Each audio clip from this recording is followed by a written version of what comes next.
할렐루야. 하나님의 은혜와 평강이 여러분과 또 여러분의 가정 가운데 충만히 임하시기를 간절히 축복합니다. 오늘은 함께 읽은 본문을 통해 한편 어린 사무엘은 이라는 제목으로 말씀 전하겠습니다. 할렐루야 찬양대가 찬양한 것처럼 오늘은 어버이를 기억하는 어버이 주일입니다.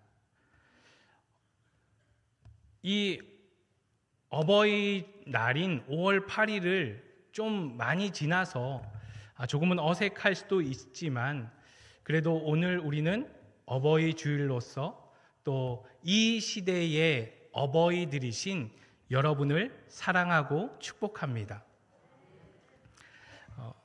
5월이 되면 가정을 늘 돌아보게 됩니다.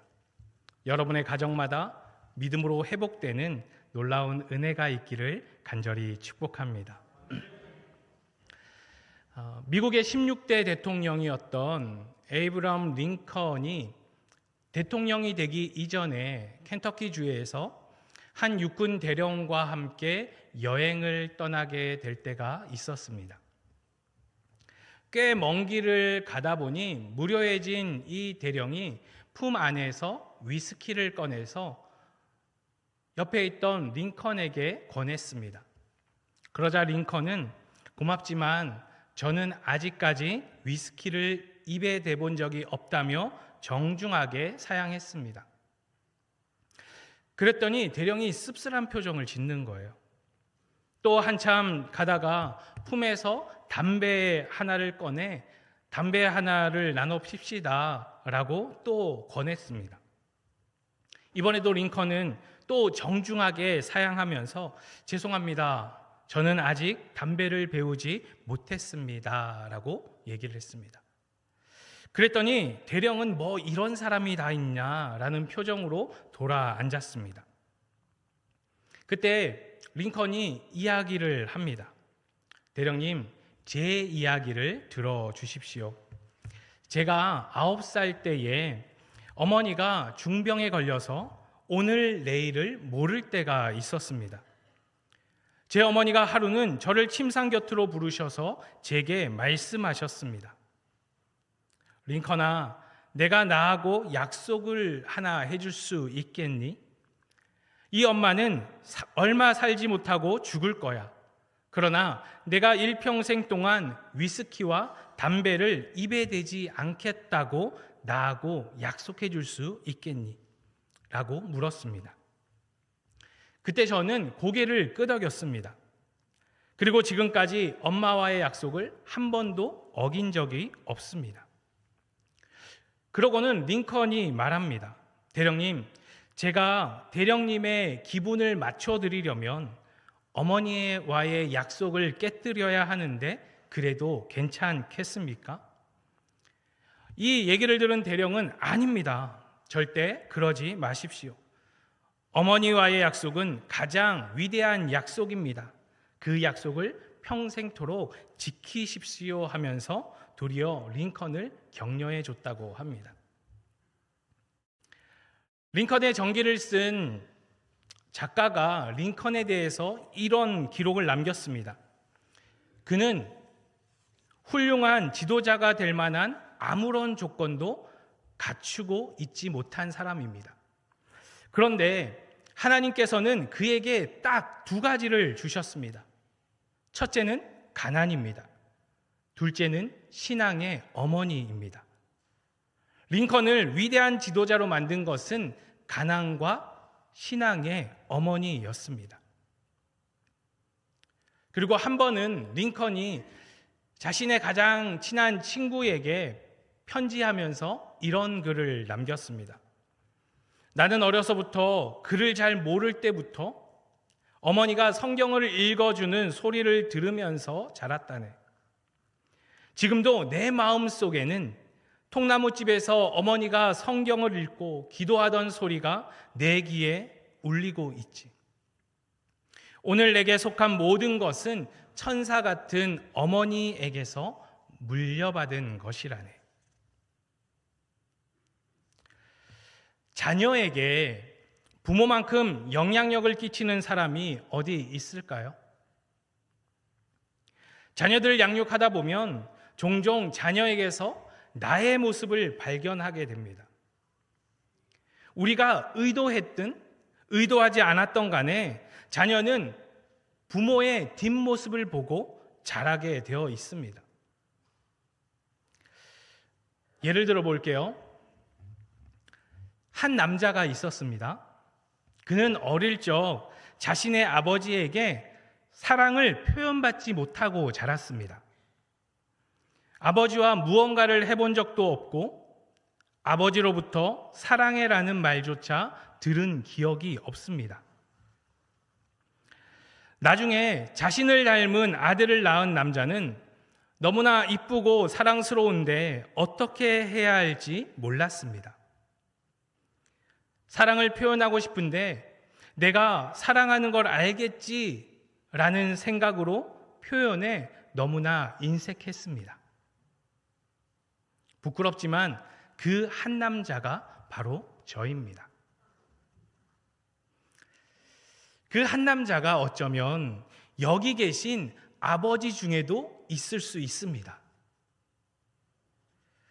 옛말에 사랑도 받아본 사람이 준다고 했습니다. 아버지에게 사랑이라는 걸, 말을 바꿀게요. 사랑을 표현받아 본 적이 없는 저에게는요, 사랑을 표현한다는 게 너무나 서툴었습니다. 그래서 아내에게 표현하지 않으면 모른다는 얘기를 참 많이 들었던 것 같습니다. 결혼하고 나서 지금부터 아마 1년이면 20번도 넘게 들은 것 같습니다. 그만큼 표현하는 게 쉽지 않았습니다. 아직도 종종 사랑을 표현하는 것이 어색하지만 그래도 자기 전에 늘 아들에게 사랑해 라는 말을 하고 하루를 마무리하고 있습니다. 많이 성공한 거죠. 여러분은 어떠십니까?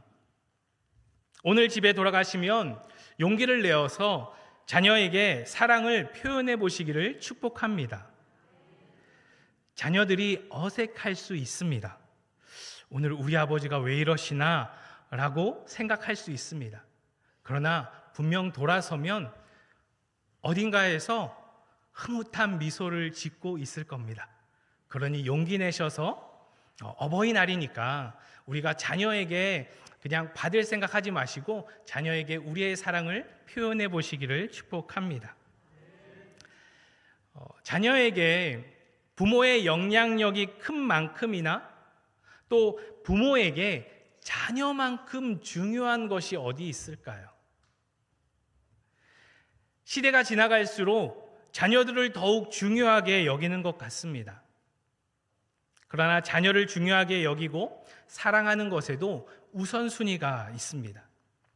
어떤 부모는 자녀를 주신 하나님을 중요하게 생각하고 또 어떤 부모는 하나님이 주신 자녀를 더 중요하게 생각합니다. 부모가 하나님 앞에서 어떤 우선순위를 가지느냐에 따라서 자녀의 삶은 달라지게 되어 있습니다. 오늘 본문에 등장하는 부모 엘리와 한나 그리고 자녀들 홈리와 비느하스 그리고 사무엘의 이 모습을 통해 하나님 중심으로 사는 가정과 자녀 중심으로 사는 가정이 어떤 결과를 가져오는지 살펴보며 깨닫고 결단하는 귀한 은혜가 있게 되기를 소망합니다. 우리 먼저 엘리의 가정을 살펴보겠습니다. 사사기 시대가 끝날 무렵에 제사장이었던 엘리에게는요, 두 아들이 있었습니다. 그들의 이름은 홈리와 비느하스입니다. 엘리에 이어서 실로에서 제사장으로 섬기고 있었습니다. 그런데 놀랍게도 엘리의 아들들은 행실이 나빴고 심지어 제사장으로 섬기고 있음에도 여호와를 알지 못했습니다. 도무지 이해가 되지 않지만 성경은 분명하게 말하고 있습니다. 12절에 보면 엘리의 아들들은 행실이 나빠 여호와를 알지 못하더라라고 말이죠. 그런데 우리가 여기서 생각해 볼 것이 있습니다. 홈리와 비느하스가 과연 여호와를 몰랐을까 하는 것입니다. 그들은 제사장입니다. 여호와에 대해서 알지 못하고 제사장의 직무를 수행할 수 없습니다. 그들은 대제사장인 엘리의 아들로서 분명 엘리로부터 여호와에 대해서 배웠을 것입니다. 제사법을 비롯해서 율법에 대해서도 배웠을 것입니다. 그럼에도 여호와를 몰랐다는 것은 사실 말이 되지 않습니다. 그들은 이스라엘 자손 누구보다도 하나님에 대해서 잘 알고 있었을 것입니다. 그러나 문제는 그들의 행동에 있었습니다. 그들은 그토록 하나님에 대해서 잘 알고 있었음에도 하나님을 두려워하지 않고 하나님을 업신여기는 죄를 범했습니다. 다시 말해 그들은 하나님과 그의 말씀에 대해서 머리로는 알고 있었지만 그분의 뜻대로 행하지는 않았기 때문에 하나님을 안다고 말할 수 없는 것입니다. 그로 인해 성경은 홈리와 비느하스를 향해 하나님을 알지 못했다라고 평가하고 있는 것입니다. 결국 우리는 홈리와 비느하스가 하나님께 받은 소명 없이 엘리의 아들이라는 이유만으로 제사장의 직분을 받은 것을 알 수 있습니다. 그저 혈통과 그저 그 아버지의 안내를 따라 종교적인 직업으로 그 자리에 올라갔습니다. 엘리는 이렇게 홈리와 비느하스를 당시 제사장이라는 높은 자리에 올려놓았습니다. 그러나 정작 엘리는 두 아들에게 그들이 섬겨야 할 여호와 하나님에 대해서는 제대로 알려주지 않았습니다. 그들이 말씀을 따라 무엇을 해야 할지도 구체적으로 가르쳐주지 않았습니다. 그 결과 어떻게 되었습니까? 그들은 자신들이 섬기는 하나님을 알지 못하고 그들의 계속되는 나쁜 행실은 하나님뿐만 아니라 백성들을 실망시켰습니다. 본문 13절과 14절의 말씀을 다시 보면 그 제사장들이 백성에게 행하는 관습은 이러하니 곧 어떤 사람이 제사를 드리고 그 고기를 삶을 때에 제사장의 사환이 손에 3살 갈고리를 가지고 와서 그것으로 냄비에나 솥에나 큰 솥에나 가마에 찔러 넣어 갈고리에 걸려 나오는 것은 제사장이 자기 것으로 가지되 실로에서 그곳에 온 모든 이스라엘 사람에게 이같이 할 뿐 아니라. 엘리의 두 아들에게 제사란 그저 자기들이 먹을 고기를 얻는 수단일 뿐이었습니다. 화목제를 드릴 때 제물에 기름을 포함해서 일부분을 제단에 태우고 그리고 고기를 삶아 제사장과 제사 드린 사람이 나누어 먹는데 그 식사 역시 제사의 일부였습니다. 특히 제사장에게 돌려야 할 몫은요, 화목 제물의 가슴과 오른쪽 뒷다리라는 정확하게 명시되어 있는 부분이었습니다. 하지만 엘리의 아들들은 3살 갈고리, 쉽게 생각하면 삼지창이라고 생각하면 좋을 것 같은데요, 삼지창으로 삶고 있는 고기를 거르지 않고 그냥 자신의 몫을 삼았습니다. 한술 더 떠서 기름을 태우기 전에, 즉 제단에 제물을 바치기도 전에 제사장의 몫의 고기를 내놓으라고 요구하기도 했습니다. 15절과 16절의 말씀인데요, 기름을 태우기 전에도 제사장의 사환이 와서 제사 드리는 사람에게 이르기를 제사장에게 구워드릴 고기를 내라. 그가 내게 삶은 고기를 원하지 아니하고 날 것을 원하신다 하다가 그 사람이 이르기를 반드시 먼저 기름을 태운 후에 내 마음에 원한 대로 가지라 하면 그가 말하기를 아니라 지금 내게 내라. 그렇지 아니하면 내가 억지로 빼앗으리라 하였으니. 지금 우리가 함께 읽은 말씀을 보면 제사장이 구운 고기를 먹고 싶으니까 날고기를 가져오라는 겁니다. 심지어 이들은 제단의 기름을 태워 하나님께 바친 후에 맘대로 가져가라고 하는 이 제사 드리는 사람의 요청도 묵살하고 겁박하기까지 했습니다. 이런 행동은 제사 드리는 사람은 물론이고 그 제사를 받으시는 하나님 앞에 너무나 큰 죄를 지은 것입니다.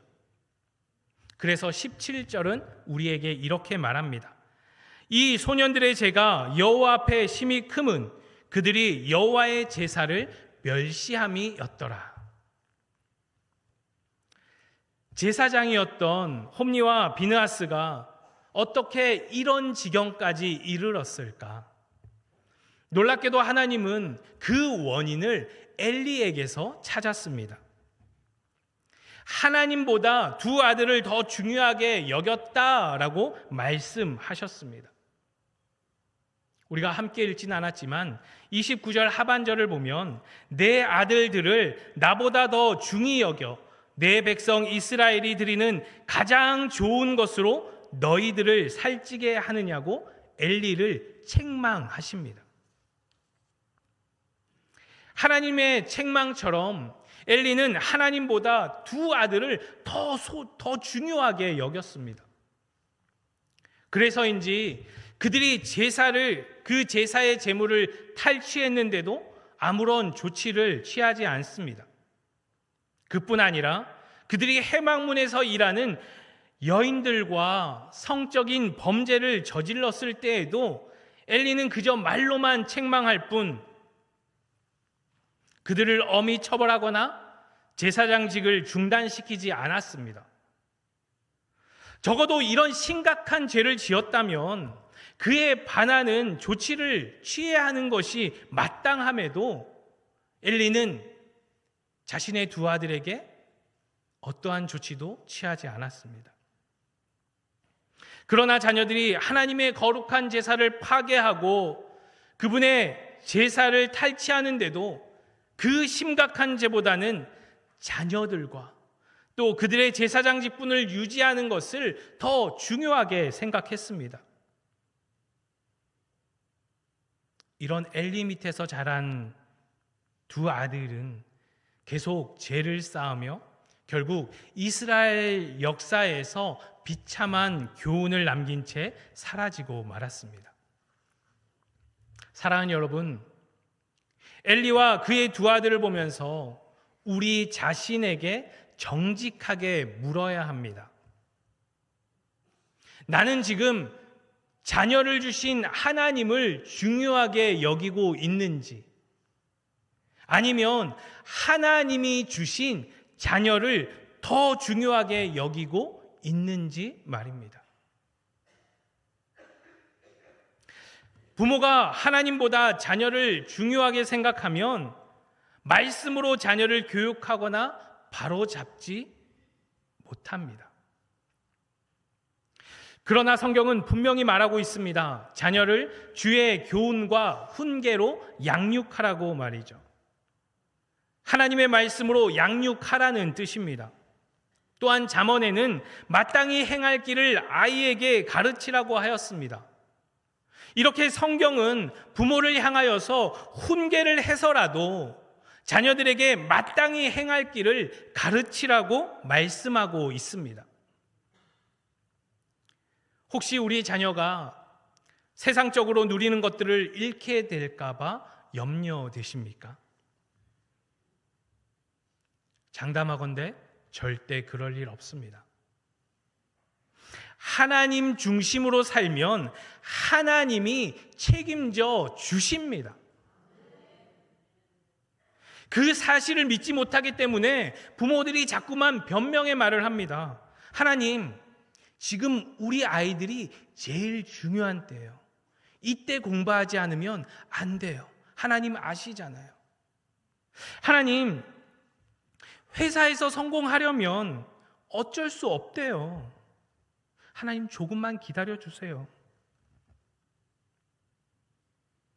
자녀들의 좋은 대학, 좋은 직장과 같은 사회적인 지위와 성공에 대해서 더 신경을 쓰기에 하는 변명이겠죠. 이렇게 되면 인생에서 가장 중요한 분인 하나님을 가르치는 일은 어느새 뒷전이 되어버리고 말 것입니다. 또한 자녀들이 죄를 지어도 그것을 말씀으로 책망하고 바로잡지 않습니다. 이런 부모 밑에서 자란 자녀들이 과연 하나님을 알 수 있을까요?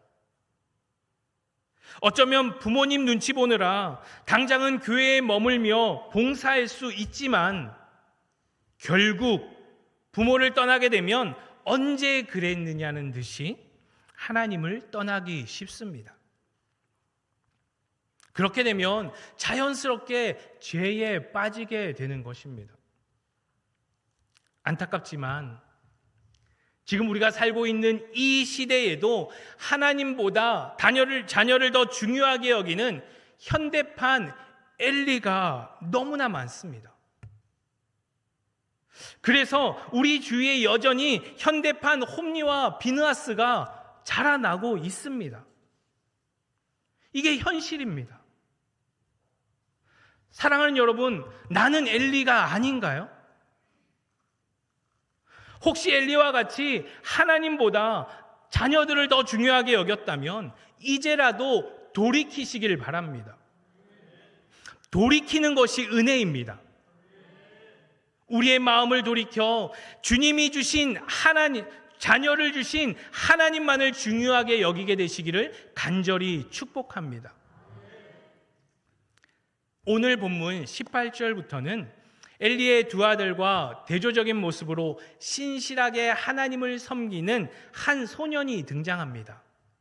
그 소년의 이름은 사무엘입니다. 18절을 보면요, 사무엘은 어렸을 때에 세마포 에봇을 입고 여호와 앞에서 섬겼더라고 하며 어렸다는 것을 기록하고 있습니다. 이 본문을 세 번역으로 보면 한편 어린 사무엘은 모시 에봇을 입고 주님을 섬겼다고 기록합니다.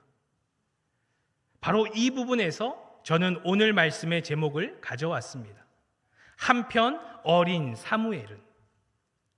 여기서 한편이라는 접속사는요, 사무엘이 엘리의 두 아들과는 전혀 다른 삶을 살고 있다는 것을 강조하기 위해서 사용되었습니다. 이 18절을 통해서 분명하게 말씀드릴 수 있는 것이 있습니다.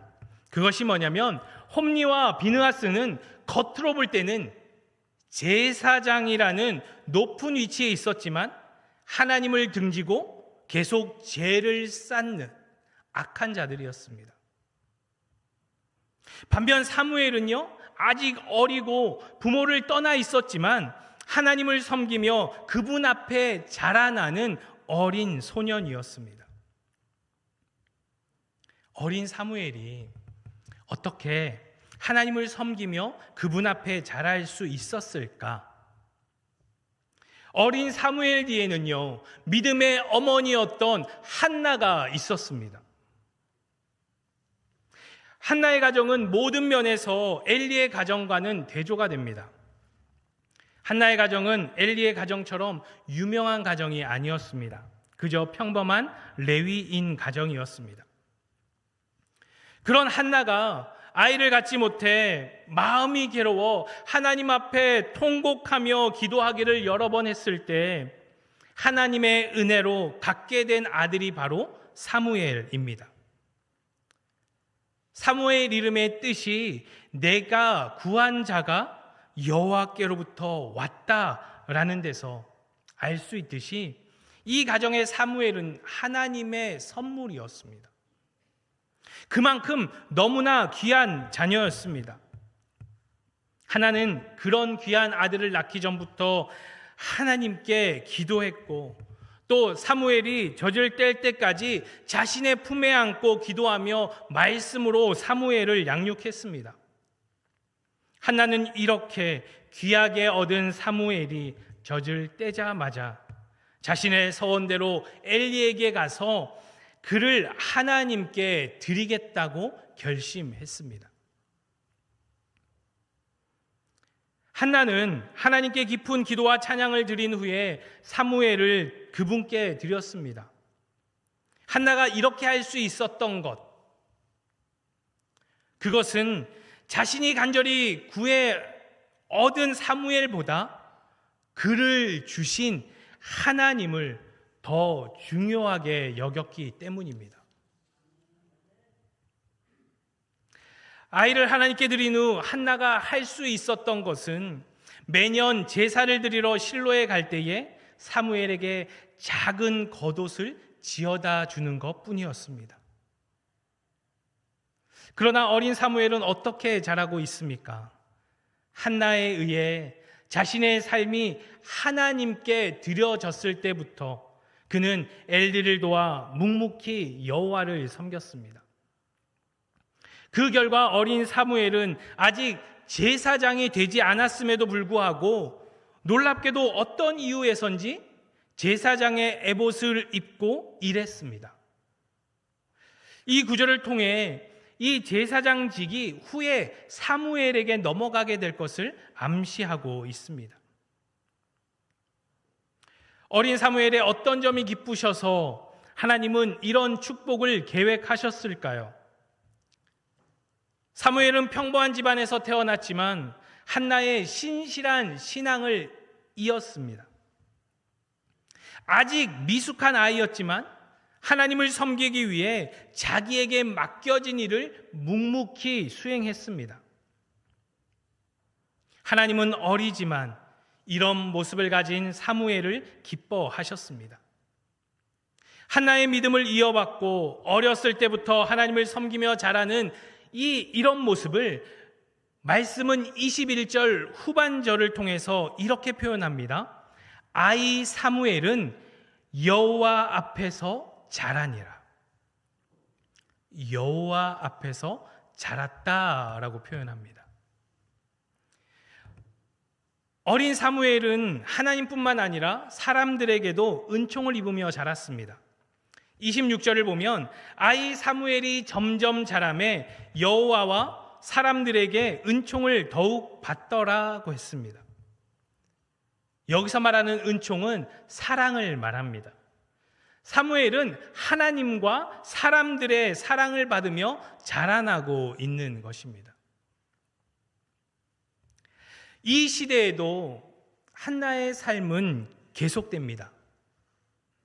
자녀를 주신 하나님을 인정하며 그들을 하나님께 드리는 사람은 한나의 삶을 살고 있는 것입니다. 이 시대에 우리의 자녀를 하나님께 드린다는 것은 무엇을 의미할까?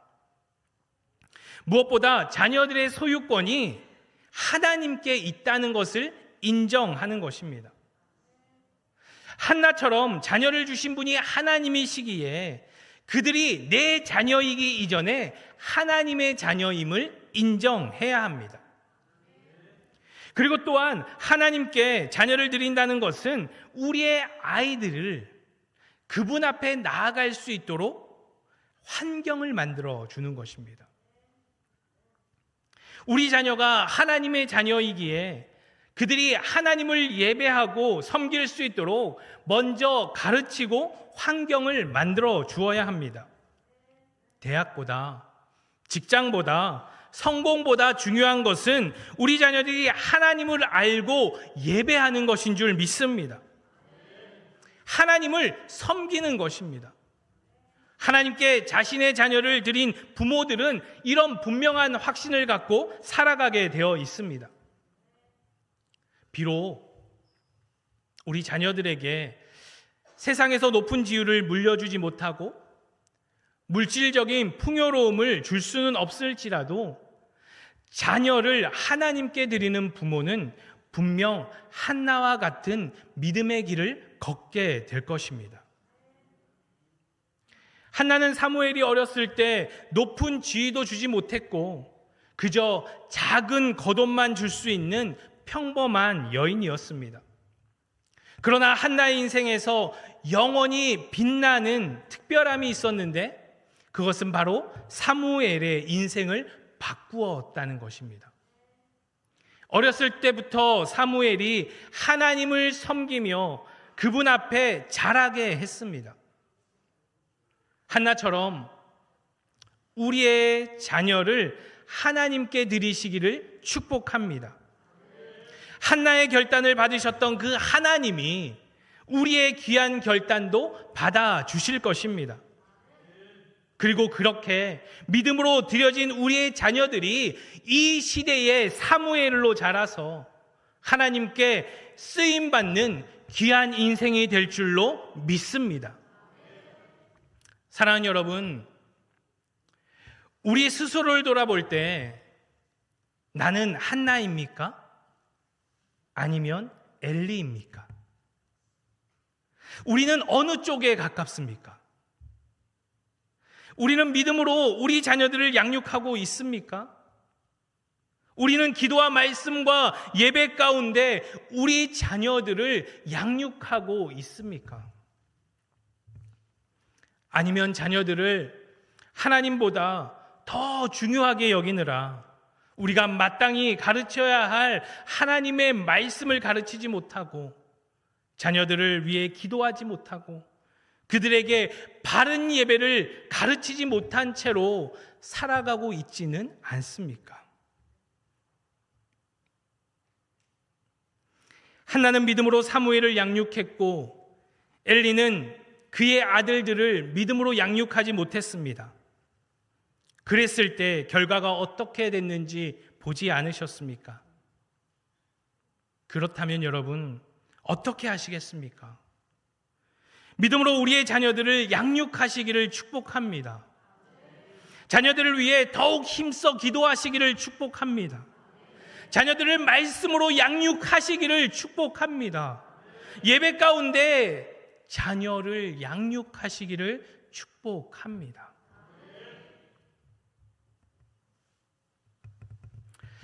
끝으로 한 가지 예화를 소개하고 말씀을 마치겠습니다. 따스한 봄날 바닷가 갯벌에 새끼 개들이 부화되어 기어 올라왔습니다. 이리 자빠지고 저리 자빠지고 갯벌을 기어 다녔는데 엄마 개가 나와서 조심스럽게 새끼들을 보고 있자니 화가 치밀어 올랐습니다. 어째서 한 놈도 똑바로 걷는 놈이 없단 말이냐. 얘들아 이리 모여라. 나를 보고 똑바로 걸어봐 하며 시험을 보였지만 엄마 개 역시 옆걸음을 쳤습니다. 엄마의 본을 따라 새끼 개들은 오늘도 그것이 바로 걷는 것인 줄 알고 신나게 옆으로 기어다니고 있는 것입니다. 자녀들은 부모가 말한 대로 살지 않고 본을 보인 대로 삽니다. 오직 하나님, 오직 말씀 앞에서 마땅히 행할 길을 가르쳐 자녀들의 생명의 길로 인도하는 저와 여러분의 삶이 될 수 있기를 주님의 이름으로 간절히 축원합니다. 기도하겠습니다. 사랑의 하나님, 감사합니다. 말씀을 통해 우리의 모습을 돌아볼 수 있도록 인도하여 주시니 감사합니다. 하나님, 우리는 엘리였습니까? 아니면 한나입니까? 우리의 자녀들에게 하나님이 중요함을 깨닫게 하게 하시고 우리의 자녀를 믿음 안에서 바른 행실로 양육할 수 있도록 인도하여 주시옵소서. 이전에 그냥 자녀들한테 목 놓아서 자녀들이 원하는 대로 했다면 이제는 돌이켜 하나님의 방법으로 하나님의 원하시는 대로 우리가 자녀들을 이끌어갈 수 있도록 인도하여 주시옵소서. 이 시간 우리가 결단하며 돌이킵니다. 하나님, 우리의 삶에 오직 하나님 중심으로 하나님 한 분만을 위해서 살아가는 귀한 가정이 되게 하여 주시옵소서. 감사를 드리며 사랑이 많으신 예수님의 이름으로 기도합니다. 아멘.